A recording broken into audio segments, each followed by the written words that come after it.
Pinagnasaan din daw ni Attorney Topacio si Gabriela Women's Party Congresswoman Sara Ilago.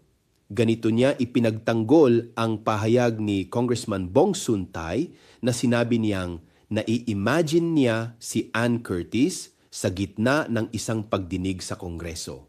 Para kay Topacio, huwag na raw magplastikan dahil natural lang umano sa mga lalaki ang ganitong pagnanasa. Ngunit ang tanong, kailan naging katanggap-tanggap na gawing biro o depensa ang ganitong pagtingin sa kababaihan? Lalo na kapag ang tinutukoy ay isang halal na kinatawan ng mamamayan tulad ni Sara Ilago. Kapag ang ganitong pananaw ay ipinapakita na parang normal at walang mali, lalo na sa gitna ng usaping pampubliko, unti-unting nagiging normal din ang pambabastos sa kababaihan sa loob ng ating pampublikong kultura.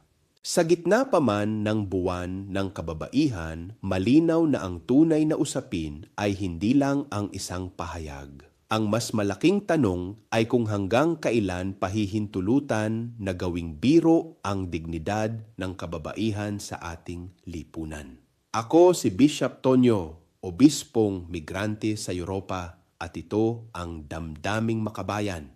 Hanggang sa muli.